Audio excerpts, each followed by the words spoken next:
Jay here from Stretford Paddock. This is it. This is the big one. Manchester United travelling to Wembley for the FA Cup semi-final against Coventry City. Joining me is my favourite member of the Sloppy Joes podcast. It's Mr. Joe McGrath. How are we doing? Yeah, I'm very well. Yeah. Hey, what? I mean, it's the big one. We're going against Coventry. On paper, we should win.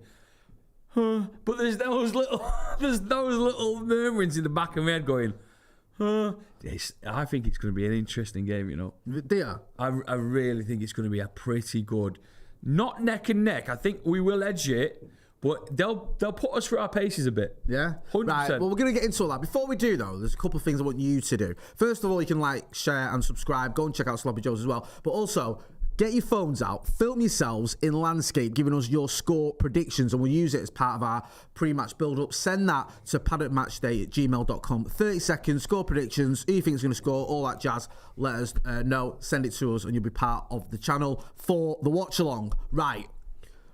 Joe. Yes. For any game this season, you can go, oh, well, it's a tricky one. They're a good team. But maybe other than perhaps Newport and Wigan, you can make some excuses. I feel like this one, despite the fact that obviously Coventry beat Wolves to get to the semi-final, there's no excuses. Manchester United have to win this game. Yeah, but get this. So I was doing on another radio show that I do, doing a little phone-in, and we were looking at the comparisons between successful football teams in your area making your area better in other parts of it. Yeah. Like, the economy and how it's growing. You look at Stockport County, they won League 2 the other day, and Stockport as a region is on the up. Look at us in Manchester with one blue side, the red side has always been great. We are probably one of the London is obviously a colossal city, but we are the second biggest city in the UK, no doubt, Yeah, and we're famous across the world. And whilst we were doing that, the people were getting callers in from different parts of Greater Manchester. Bury and Oldham and Rochdale have had it rough recently, so they were talking about the decline of their local area. We get a Coventry fan calling in. He said the town is buzzing for Sunday. Yeah. He said the pubs are sold out of tickets for you to go watch it. Right. He said they've packed out the entire Wembley section they've got, and the feeling of the town is that it's a one-off game for 90 minutes, and they're beating Man United on the weekend. We have got to... I was giving this guy... I'm stunned by his We've call. got to ruin that for him. Got to ruin it. We have Coventry. got to. Like, come on. So they're up for it. And I think they'll see some of the games you've had recently, and they'll be like, if we can do certain things well, and when we can catch these guys on the break, and we can look at the space that they leave in that sort of their final third, maybe, just maybe, this can be a giant killer. When you think about it, right, this is the best time in over 30 years for them to play us. Yeah. But like we are statistically the worst we've ever been, not just in the Premier League era, but probably the year before. We won the Premier League, we finished second in Division 1. So it's probably the worst we've been since before then. Yeah. So this is an opportune moment for that. But even saying that, even with that, I still feel like you look at United, you look at the team we've got, the resources we've got, despite the fact we've been terrible, we've still had some decent results this season. Not many, but enough to make me think we can get past Coventry City. I mean, does this is a silly question, but I'm going to ask it anyway.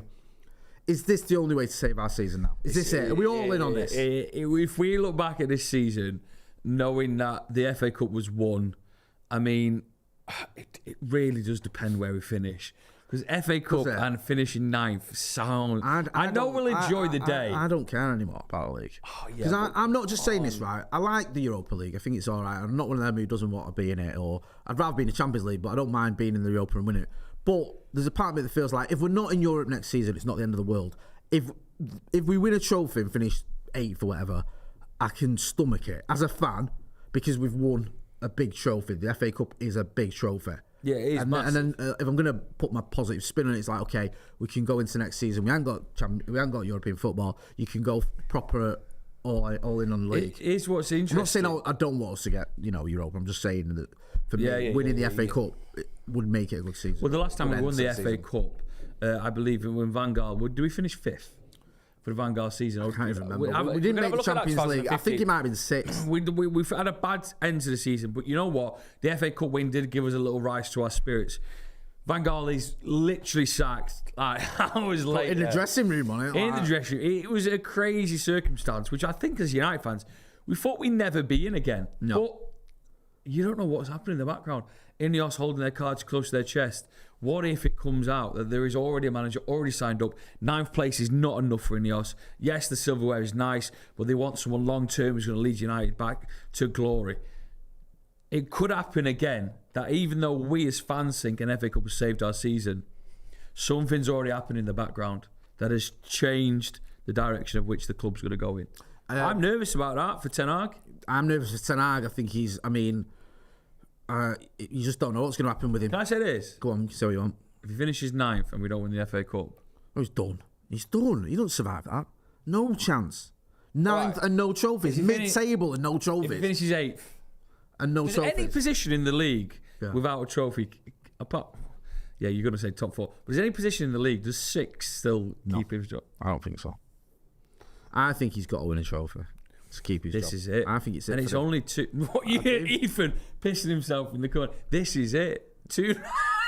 Well, I'm curious to what. Why are you laughing in there? Ethan's laughing at. What are you laughing at? Yeah, what? It's dramatic. We're being dramatic, you say. Well, we have standards at our football club. Do you know what I mean? Eddie Howe. Do you know what I mean? Eddie Howe got to the final of the Carabao. Oh, let's give him a statue like we did for Shearer, even though we won out. Anyway, with all that being said, let's go to our predicted 11s. Yes. Joe, we'll go to Joe's first. Let's do Joe, because he's the guest. Yeah. Talk us through your predicted 11. This is the team you think Eric Ten Hag's going to pick. Yeah. And it's also a team I think he's kind of the strongest. I mean, I was picking my starting 11 whilst doing a show in a sweet shop today, so I got you to send me injury doubts. I worry about you when you're eating sweets. Yeah. You look like already you're on the cliff edge. No one falls off a cliff like Joe McGrath. Oh, mate, it's honestly, a tumble. I was telling Joe something about this. Me and him was on a watch along once, right? And he's full of beans like he's now. I turned to the other guest, spoke to him. I turned around and it was like you drank a pint of gin whilst I'd turned my back to you. I turned around and you were like that. I was like, what's up with him? What's going on? I don't know why it makes me so tired. He just fell off a cliff. I'm not falling off a cliff yet. I'm still on top. Right, while we've got you there, give us your predictions. Onana. We've got Wan-Bissaka, Delo on the wings. And then you've got Maguire and Kambwala in the centre. I mean, unless anything drastically changes with injuries, that looks like the best. We're recording this before the press conference anyway, because Joe's a busy man and he was available, so we had to take that opportunity. So if you've got information that we haven't got, don't lose your minds with us and say, what are you on about? Martinez, he's fit and the manager said he's going to start. Why have you not put him in? This is the information we've got. One of the things I would have looked at is the possibility of McTominay coming in, but he's currently doubtful as time of recording. Everyone's doubtful, aren't they, at best? So I've gone with Mainu, Bruno and Mount. Well, the thing that's wrong with that picture is I can't see a Casemiro. I can't see five-time Champions League winning Casemiro, arguably one of the greatest defensive midfielders of a generation. I'm not asked about him at the minute. He's just been one of those players where he's not stepped up for us, has he? No, he's has he? Also, I'm looking at your team. Right, yeah. I can't see a Casemiro on your team. Well, all right, then you've gone your team. Let's go mine. Right, Rashford, Højlund, Antony. Yeah. There you go. Right. The only difference between Garnacho, I've gone for Garnacho. You've gone for Garnacho. I've gone for Garnacho. Right. The only difference between me and you, and this is predicted, I've got Garnacho on the bench and I've started Antony because I think he will. So you're stunned by this. Casemiro and Garnacho for the FA Cup semi-final. Yeah, purely because, right, I feel as though if we are chasing the game, Garnacho can come off the bench and do some bits for you. And I think there's been a little bit of a question mark over him recently with what happened at the in the Bournemouth game, where he didn't have a great first half. He looked a little bit leggy. And I think it might be catching up. He's 19 years old. And he's played some like 30 games on the spin. Do you know why we've overlooked that? Because Mainu's coming in, Mainu's younger. But Mainu had half the season. I know he's injured, but and not everyone's the same as well. You can't say, well, Mainu did it at 18, so he can play every week. No, but what I mean by that is we've forgot how young Garnacho is. Yeah. Because a lot of the young focus is on, oh, look at Mainu. Isn't he unbelievable? He's 18 years old. Look what he's doing. Yeah, but look at a year older. Garnacho is 19 and he's done an incredible season. Yeah, I think for me he's the player of the season for me. Really? Yeah. I love Mainu, but I really think the excitement Garnacho would give us this year, and if you can top it off with being successful in the FA Cup, starting, my team scoring. Yeah. I think he wins. Okay, fair enough. Right, with all that being said, don't forget to give us your predicted 11s as well. Let's talk about Coventry. Like, I mean, they've had a bit of a bad run, if we're being brutally honest. They've lost quite a few games recently. Obviously, they got past Wolves in that quarter-final. They've beaten Leeds, yeah, we all hate Leeds. But they're not exactly setting the world alight. I think they're 8th in the Championship. They have got some good players. The two sort of standouts are Hadji Wright and Ellis Sims. Excuse me, bit of windy pops. Who I think they've got 30 goals between us, or 28 goals between them. So, obviously, banging them in. Yeah. And we've seen what they can do to Wolves. We've seen what they can do to a Premier League team if you don't take them seriously. I mean, with all that being said, do you still feel like, look, they've got some good, decent players, but looking at the league position, looking at where they are, we should be all right, or just do you think we need to be mad? Both of the Coventry and United had quite a thrilling end to their games, didn't they, for the quarterfinals? Coventry were nearly unbelievable down and out and turned things around, and it was a great way of just picking apart a Premier League team. As football fans, we the league is often sort of straightforward, isn't it? But there is something about cups that can bring in another element to a game of football that you just don't quite understand. It's like magic, mythical in a way, isn't it? Like I mean, we look at Madrid yesterday when they beat City.